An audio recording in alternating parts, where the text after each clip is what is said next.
আজি প্ৰাণৰ শিল্পী জুবিন গাৰ্গৰ উপজা দিন। আজিৰ এই বিশেষ দিনটোত সৰ্বত্ৰে পালন কৰিছে প্ৰাণৰ শিল্পীগৰাকীৰ 53 সংখ্যক উপজা দিন। যোৰহাট প্ৰেছ ক্লাবত অসম গণ পৰিষদৰ যোৰহাট বিধানসভা সমষ্টিৰ অন্তৰ্গত 53 সংখ্যক উপজা দিন পালন কৰে।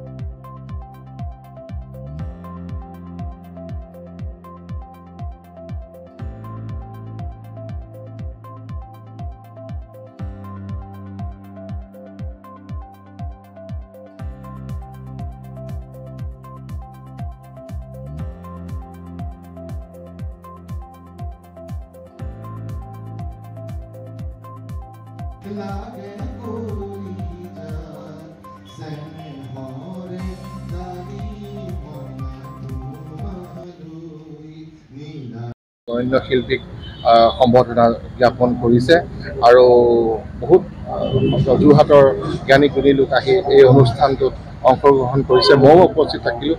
ইতিমধ্যে মই 4টামান অনুষ্ঠান হৈ গৈছে আৰু এই শুভ দিন সময়ত মই এটাই প্ৰাৰ্থনা কৰিছোঁ, জুবিন গাৰ্গ য'তেই আছে ত'তেই কুশলে থাকক, শান্তিৰে থাকক আৰু আমাৰ অসমবাসী ৰাইজক একতাৰ বান্ধিবলৈ আমাক শক্তি প্ৰদান কৰক। আপোনালোকক বহুত বহুত ধন্যবাদ জ্ঞাপন কৰিছোঁ যে আপোনালোকে আহি এই অনুষ্ঠানটি সম্প্ৰচাৰ কৰিছে। বহুত বহুত ধন্যবাদ। আজি যিটো জন্মদিন আছিলে আমাৰ যোৰহাটবাসী ৰাইজৰ আমি সহযোগত অনুষ্ঠিত হৈছিলে। মই এই অনুষ্ঠানটোৰ সাংস্কৃতিক দায়িত্বত আছিলোঁ আৰু বৃক্ষৰোপণ যি কাৰ্যসূচী আছিলে তাতো মই দায়িত্বত আছিলোঁ। আমি আচলতে যোৰহাটবাসী ৰাইজ আমি সঁচাকৈ আমি সৌভাগ্যশালী যে জুবিন গাৰ্গৰ লেখীয়া এজন শিল্পীক আমাৰ যোৰহাটবাসীয়ে জন্ম দিবলৈ সক্ষম হৈছিলে। কাৰণ যোৰহাটৰ পৰাই জুবিনে সংগীতৰ ক্ষেত্ৰত ওলাই গৈছিলে। জুবিন গাৰ্গে গুৱাহাটী যোৱাৰ আগতেই আমাৰ যোৰহাটত প্ৰায় শতাধিক গানৰ ৰচনা কৰিছিলে, সুৰে সজাইছিলে, যোৰহাট অনাটয় কেন্দ্ৰত গীত গাইছিলে আৰু সেইবোৰৰ সাক্ষী মই আছিলোঁ আৰু বিশেষকৈ মই তাৰ একেবাৰে সহপাঠী আছিলোঁ।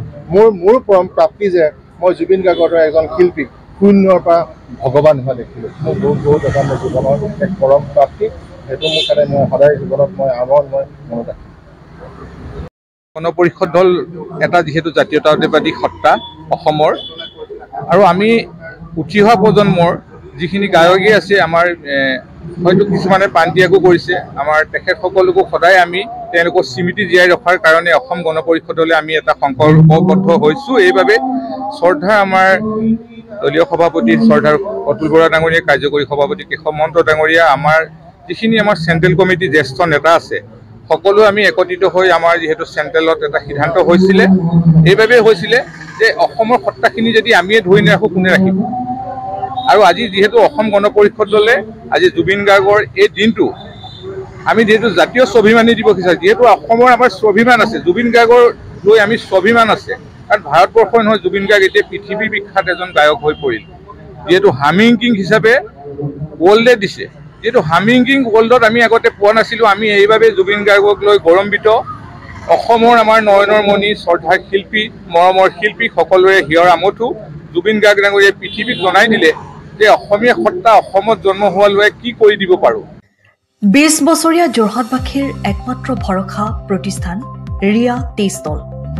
হয়, যোৰহাট পুৰণি বালিবাট স্থিত বেজী পথত আপোনালোকৰ আপোন আৰু ভৰসাৰ চাহ, মিঠাই, বিভিন্ন সুস্বাদু সমৃদ্ধ বিপণী Riya tea stall. Riya tea ষ্টলৰ দ্বিতীয়খন সংযোজন ৰিয়া টি ষ্টল ৰাইজৰ বাবে মুকলি। ইয়াত নানান ধৰণৰ বিস্কুট, ব্ৰেড, সুস্বাদু পেষ্ট্ৰি, কেক, চাহ, কফিৰ লগতে বাৰ্থডে কেক উপলব্ধ। লগতে অৰ্ডাৰ মতে যোগান ধৰা হ'ব। তেনেহ'লে পলম নকৰি আহক আপোনালোকৰ প্ৰিয় বিপণী ৰিয়া টি ষ্টললৈ।